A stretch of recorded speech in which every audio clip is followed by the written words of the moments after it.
আবারও শামশেরগঞ্জের বিধায়কের মানবিক মুখ। বেদবোনা গ্রামের ক্ষতিগ্রস্ত মানুষের পাশে বিধায়ক আমিরুল ইসলাম। শামশেরগঞ্জের বেদবোনা গ্রামের মানুষের পাশে বিধায়ক আমিরুল ইসলাম।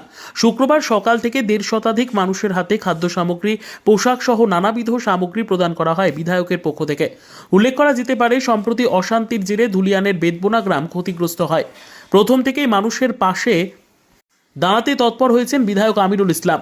বিভিন্ন সময় সাহায্য প্রদান করার পাশাপাশি আজ শুক্রবার পুনরায় মানুষের পাশে দাঁড়ালেন বিধায়ক আমিরুল ইসলাম।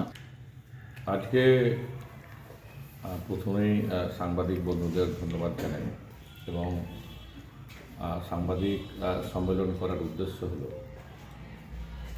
যে আপনারা অবগত আছেন যে আমাদের ধুলিয়ান শামশেরগঞ্জে একটা অপ্রীতিকর ঘটনা ঘটেছিল, অশান্তি ঘটেছিল, কিন্তু তারপরে এই ধুলিয়ান শহর স্বাভাবিক অবস্থায় ফিরে আসে। মানুষের জীবনযাত্রা স্বাভাবিক হয়, ব্যবসা বাণিজ্য স্বাভাবিক হয় এবং পারস্পরিক লেনদেন, কথাবার্তা সমস্তটাই চলতে থাকে। তারপরেও আমরা যেটা লক্ষ্য করছি যে কেউ কেউ এই ধুলিয়ান শহর বা বেদবোনাকে নিয়ে ঘৃণ্য রাজনীতি করছে, ঘৃণ্য রাজনীতি করার চেষ্টা করছে, যাতে ধুলিয়ান শহর আবার উত্তাল হয়, অশান্ত হয়। কিন্তু বেদবোনার মানুষ বা ধুলিয়ানের মানুষ, আমরা যেটা লক্ষ্য করছি যে তারা সেই ঘৃণ্য যে চক্রান্ত, ঘৃণ্য যে রাজনীতি, তাতে কিন্তু বিভ্রান্ত হচ্ছে না। আমরা বেদনা হতো, আমরা দুঃখিত, সেই সময়ও বলেছিলাম যে আমাদের এখানে যে ঘটনাটা ঘটেছে সেটা অনভিপ্রেত, এটা ঘটা আমরা আশা করিনি, কখনো ঘটেনি।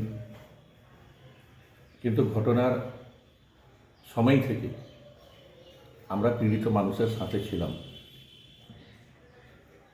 তাদের পাশে দাঁড়িয়েছিলাম এবং আপনারা সেটা দেখেছেন যে আমরা ক্ষতিগ্রস্ত মানুষের পাশে কীভাবে দাঁড়িয়েছি। ব্যবসায়িক থেকে শুরু করে সাধারণ মানুষ, তাদেরকে আমরা অর্থ সাহায্য করেছি, তাদের পাশে গিয়েছি, তাদের অভয় দিয়েছি এবং আগামী দিনে যাতে এরকম ঘটনা না ঘটে সেটাও আমরা দেখব। এইভাবে কিন্তু ধুলিয়ান শহর বা শামশেরগঞ্জ স্বাভাবিক অবস্থায় ফিরে আসে এবং আজকেও যে বেদবোনা গ্রামকে নিয়ে নোংরা রাজনীতিটা চলছে, চেষ্টা চলছে, তাদেরকে বিভ্রান্ত করার চেষ্টা চলছে, সেই বেদবোনা গ্রামের 150 পরিবারকে আজকে আমরা কিছু খাদ্য সামগ্রী এবং কিছু বস্ত্র, জামা কাপড়, ছেলেদের মেয়েদের আমরা তাদের হাতে তুলে দিলাম। আমরা তখনও বলেছিলাম যে ক্ষতিগ্রস্ত পরিবারের পাশে আমরা আছি, আজও আছি এবং আগামী দিনেও থাকব এবং সেই কথা মতো আমরা দেখছি যে আমাদের বেদবোনা গ্রামের যারা মানুষ আছে বা অন্যান্য পীড়িত মানুষ আছে, তারা নিয়মিত কিন্তু আমাদের সঙ্গে যোগাযোগ রেখে চলেছে এবং আমরা তাদেরকে বিভিন্নভাবে বিভিন্ন সময়ে সহযোগিতা করছি, সেটা আমাদের অব্যাহত আছে। তো আমরা এই কথাগুলোই বলার জন্যই আপনাদের কাছে এই সাংবাদিক সম্মেলন ডেকেছি এবং আজকেও বলব